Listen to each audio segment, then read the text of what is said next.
Hello and welcome to the Snowboard Asylum's video review of the 24-25 Amplid Souly Grail. Now in the first part of this video we're going to give you an overview of the board, and in the second part we'll give you the lowdown on how the Souly Grail performs out on the mountain. Now it's not very often you can get a snowboard you can strap into, drop in and almost immediately realise that you're riding something very special. Well, the Souly Grail is one of those very rare boards where that happens. Basically, everybody who rides this board comes back lost for words. It is, without a doubt, one of the very best snowboards that you can ride. So, what is the Souly Grail and why is it so special? Well, a strong intermediate freeride board charging. Now, the Souly Grail combines a simple surf-style ride with a level of performance that is not. Now, I know that there are a lot of snowboards out there that deliver outstanding. What separates the Souly Grail from all the top end high performance boards is how it delivers that performance. Unlike other top end boards that generally tend to be stiff and aggressive, the Souly Grail is smooth. No matter how hard you push or how fast you go, the overriding sensation that you get is just how smooth and effortless it is to ride. To be honest, every time you strap into it, it just blows your mind as to how little effort you really need to put into it, even when you're charging around. And you can charge on this board. Its stability and response at high speeds is something So what have Amplid done to create such an incredible board? Well, the starting point has to be the shape. Built around a fully directional platform with 6mm of taper and 1.5cm of setback, the Souly Grail perfectly blends classic snowboard shaping with state-of-the-art geometries, taking this freeride board design to the next level. Its extended full-volume diamond-tipped nose with low-rise, subtle rocker and 3D profile delivers the slowest speeds.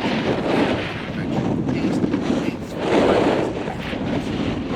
However, the nose shape that gives you so much freedom isn't unwielding. That diamond profile combined with breathtaking insert lower the slip weight right down. This means that the nose doesn't want to push out the turn at high speed. It just feels predictable through the carve, even when you're absolutely charging. Now that fuller nose is designed to work in perfect harmony with a tapered shape and advanced step swallowtail design to reduce pressure at the back end of the board. Now this pressure drop allows the tail of the board to sink in deep snow, again making powder performance effortless.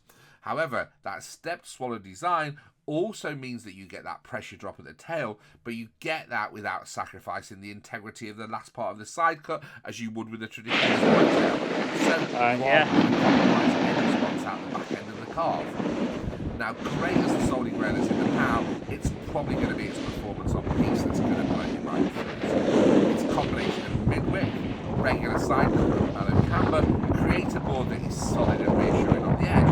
But because that camber is massively aggressive, it means you get that on-edge performance without having to really work the board hard.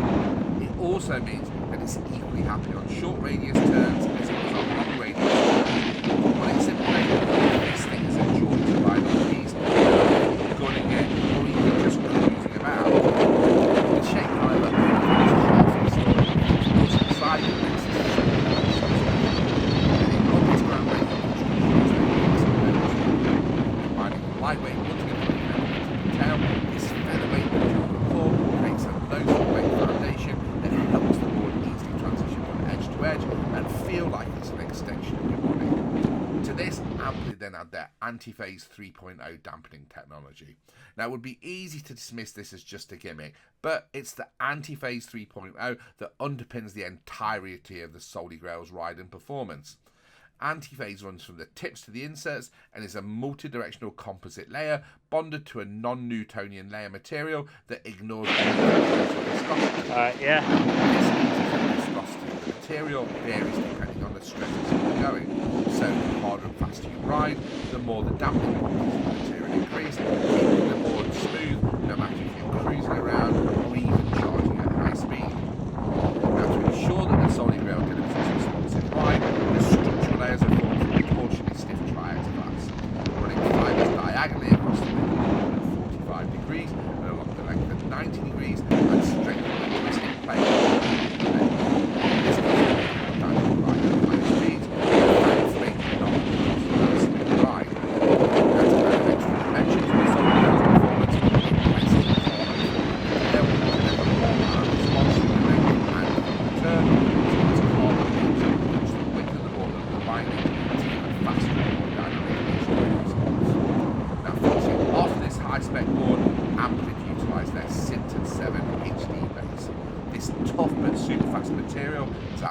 glide properties, and it's the perfect choice for the Souly Grail. So let's now hand you over to the guys on the TSA test team who are going to give you their take on how this stunning snowboard performs out on the mountain. So we just took a rundown on the Amplid Souly Grail in a 6.2, which usually is too big for me, but saying that, even though it's a stiff board, super nimble. I was really surprised how smooth it was, edge to edge, even torsionally, like was quite not, like wasn't fighting you, which is really nice. I think on edge, short, sharp, quick turns, still you kind of power out of the tail, which is really nice, but then long curves, you could really kind of control the whole power from, you know, the start of your edge to the bottom of your edge, which is still really nice. Took it through some fresh turns as well on the deeper snow, no problem at all. I'm riding reference, didn't even set it back at all. Still floated really nicely, got some good turns in. Super smooth through like some of the cookies and things that we had to deal with on the straights, but overall just a really smooth board.